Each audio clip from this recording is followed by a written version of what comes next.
الحمد لمن له البقاء والقدم والصلاة والسلام على سيد العرب والعجم.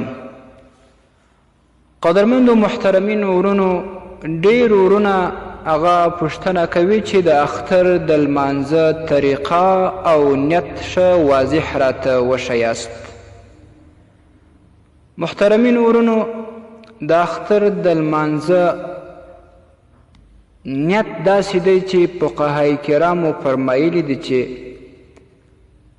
نیت هغه اصل د زړه نیت دی او ضروري هم هغه دی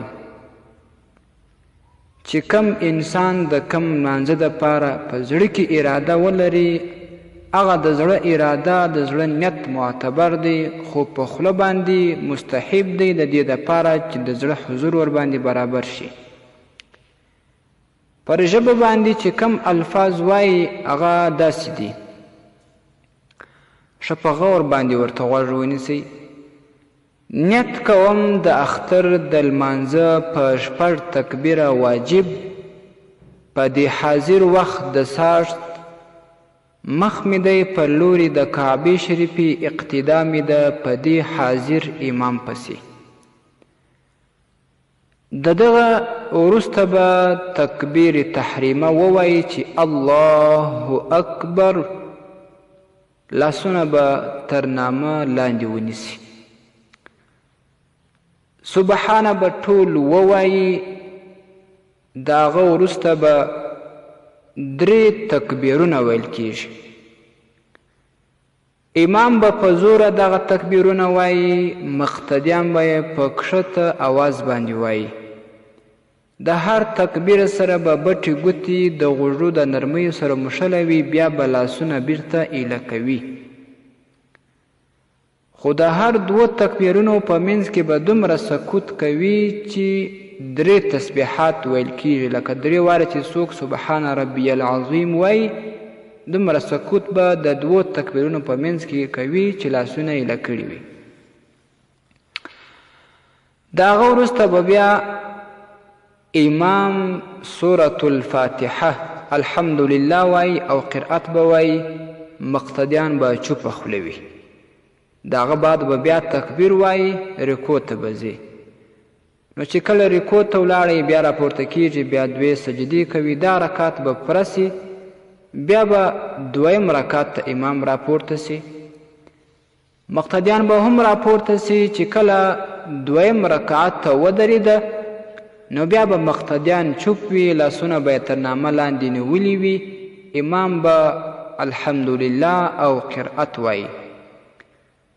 بیا هم دغه د اول رکعت په طریقه باندې 3 تکبیره ویل کیږي چې د هر تکبیر سره به بټې ګوتې د غوږونو د نرمیو سره مښلوي، بیا به لاسونه ایله کوي.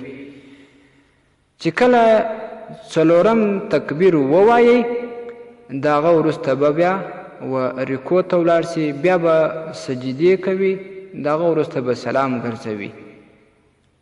د دغه لمانځه وروسته چې سلام وګرځول سي، بیا امام خطبه وایي.